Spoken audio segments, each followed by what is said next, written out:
hit the road with one Halliburton to pull in. But he did. And that's what.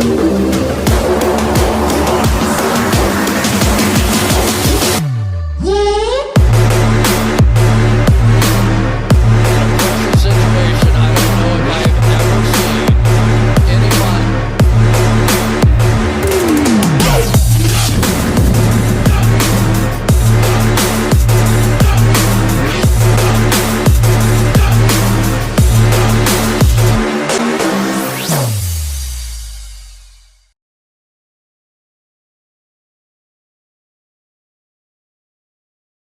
What is going on, everybody? Welcome to a special edition of Rasslin with Ryan Hernandez. What's going on, Ryan? Nothing much, I just got back had a long day at work, just got back from the gym, and now I'm here with you. It doesn't matter how long your day was. What are we doing today, Ryan? We are playing WWE 2K24 as well as going over our top 5 promo talkers on the mic. All right, so we are going to, let me see here now. I'm going to figure out how to screen record this. Okay? Everybody, bear with me because I'm not the most technical savvy when it comes to video games. Yeah. So it's okay. This is a new thing we're trying out. So, like Mike said, just bear with us. All right. I'm going to start the recording on the video game, so we're going to match this up, sync it up in 3, 2, 1. Starting the recording. Here we go. All right, now. Okay. Here we go, baby. All right. You're John Cena?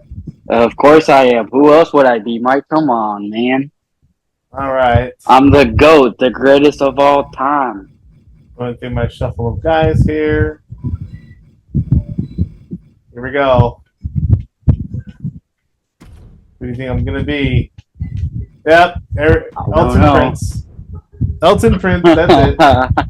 Or Doink. Oh, God. Please not Doink. I have a deadly fear of clowns. There we go. Oh, baby. All right. Here we go. There you go. Wait, here we go. Run it back, the classic Cena Punk. Cena Punk, here we go, baby. So we're playing 2K. But also, what else are we doing today, Ryan? We are talking about our all-time top 5 talkers on the microphone. So yeah, let's get into it if you're ready. Do it. We'll let these entrances play. Yeah, I have a few honorable mentions if that's okay. Go ahead. There's a lot. So my honorable mentions, I have 3. I have Kevin Owens, and I know you're probably thinking Kevin Owens, but man, the guy knows how to cut a promo. He's always been good with promos. Sami Zayn's another one because Sami's just been cutting some of the best promos of his career the last 2 years. And then Cody Rhodes, I feel like, has really stepped up his promo game since his return. Oh, yeah. Most definitely. What do you want to talk about? So, what do you want to talk about? I know a lot of people say, oh, he just gives the same old promo. Yeah, but then when it matters most, like when he had that the segment with Punk, man, that was one hell of a segment. Exactly. Yeah, at the beginning of this year, right? Yes, yeah. I think it was it was in the build up to the Royal Rumble. All right. So what is your number 5? Okay, I cheated a little bit because I have a 5A and a 5B. So I guess I'll just say for my 5, I have Triple H and Stone Cold. Triple H because I feel like, especially like in the recent years, he's always just been like being able to cut a promo with like a lot of passion, a lot of fire, and he really can help like build on a feud and be really intense. And I feel like Triple H is just great when it comes to cutting a promo.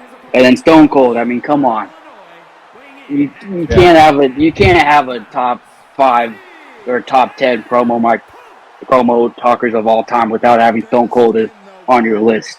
Like, oh, that's true. Like Stone Cold is just like, man, when it came to cutting a promo, he got the crowd behind him, and like especially in his rivalry with The Rock, going Yeah. toe to toe with The Rock on the microphone, which not very many people were able to do back in the Attitude Era.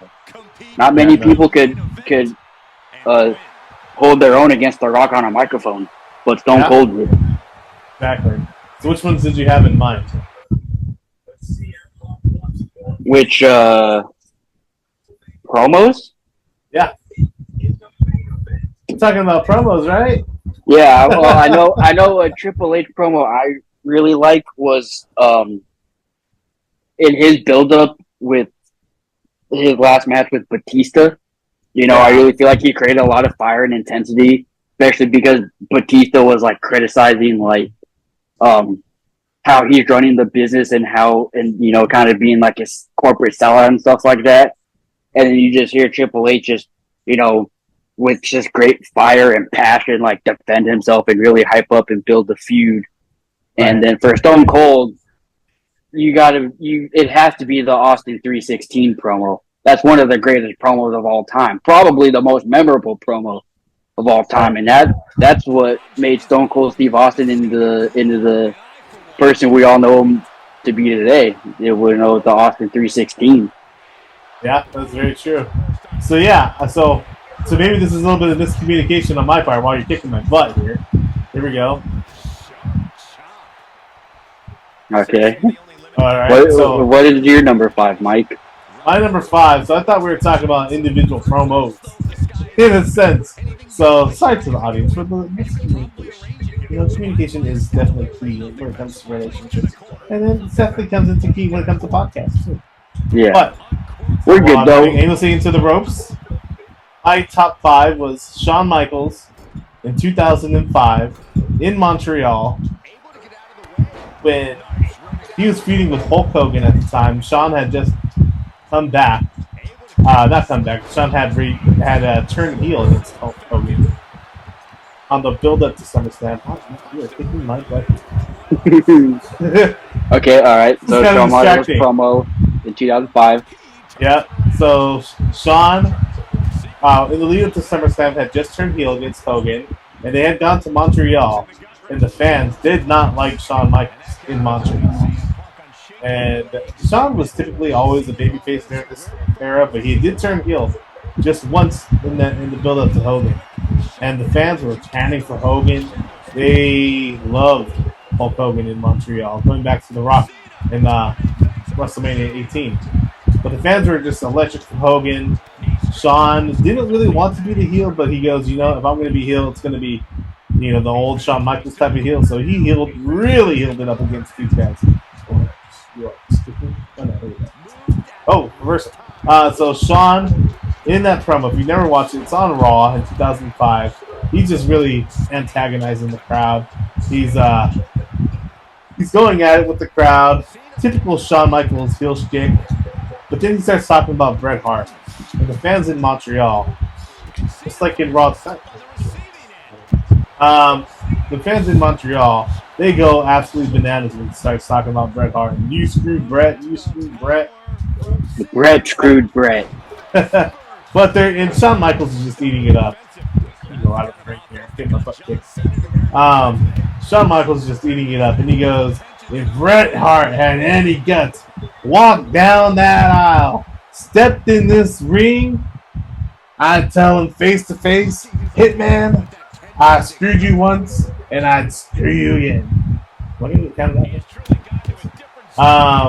No holds barred match.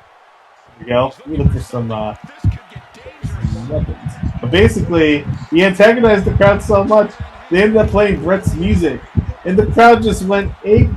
Yes.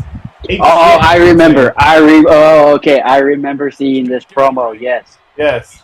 That was and Shawn acted all surprised when he heard Bret's music hit. You should have seen the look on Shawn's face. He did play it so well, and everyone thought Bret was coming out. Oh my God! This is. Oh my God! Look at CM Punk. He's all bloody. Yeah.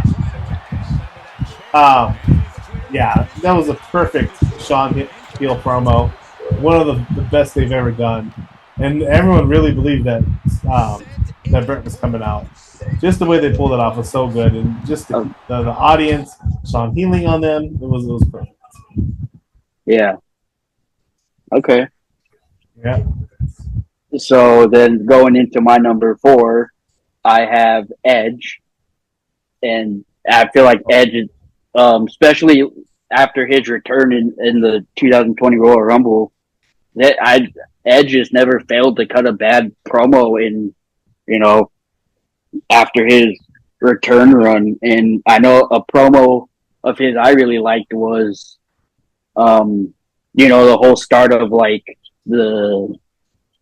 when he broke up or when he got kicked out of the Judgment Day, and just like the fire and passion he had behind it, saying like, I created the Judgment Day, I'm going to end the Judgment Day.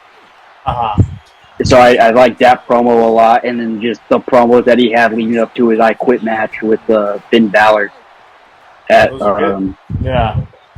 I wouldn't call those the best of all time, but yeah, those are good ones. Here we go, baby. 1, 2. Nope. 1. I'm Super Cena, baby. Come on. Not GT. It's Anaconda Vice. Anaconda Vice.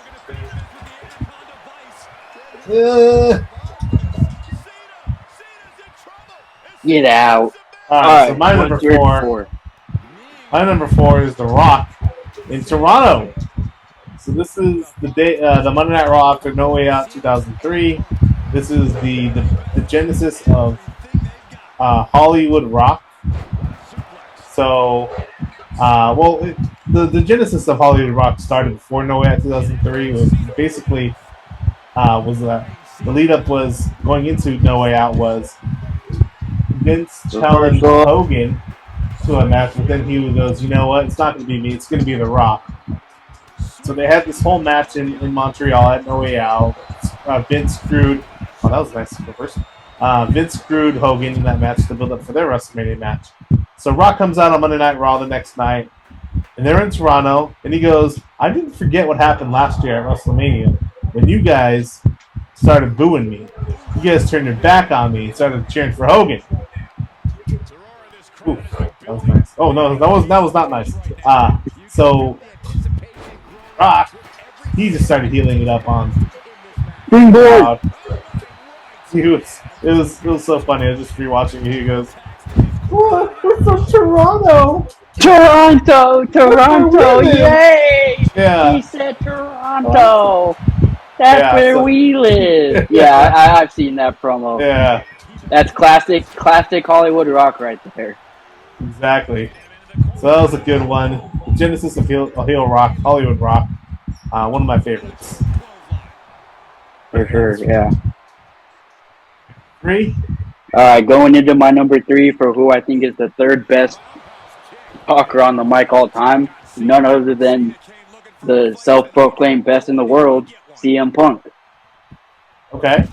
And I feel like his best promo was the pipe bomb. Wow.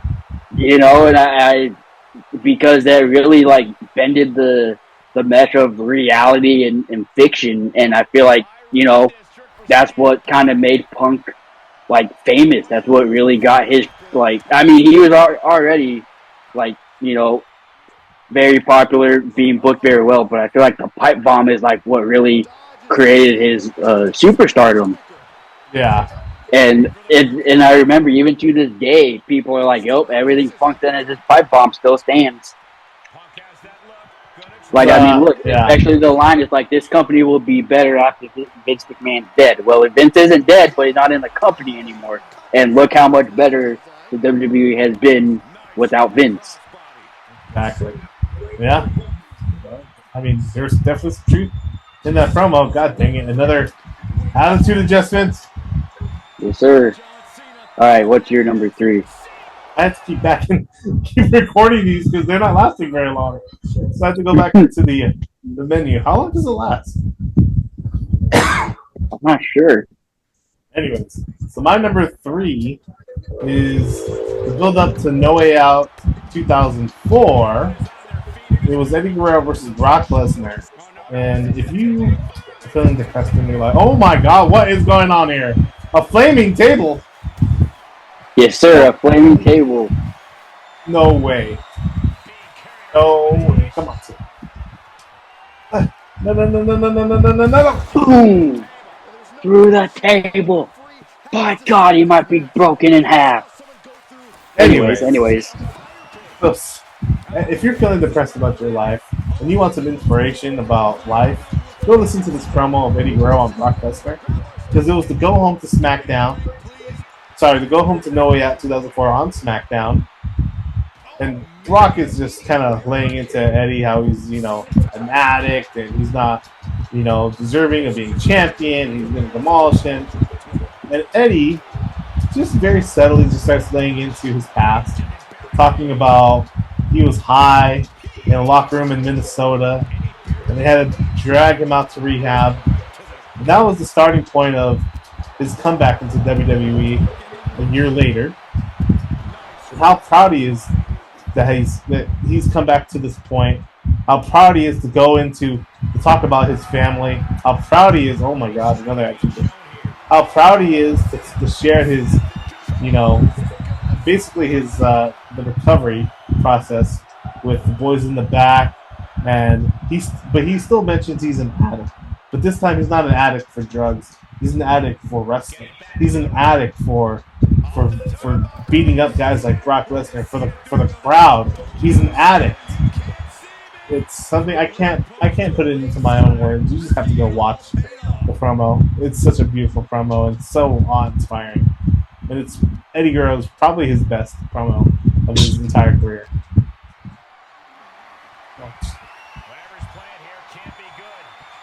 Yeah, right, that is a good promo. My number 2 in terms of best mic talkers of all time, promos, whatever. A little mix of both, but I have The Rock, because The Rock, there's a reason he's called the most electrifying man in all of sports entertainment, and he's always regarded as one of the greatest of all time on the microphone. And I know a promo of his that really stood out to me was in his feud with with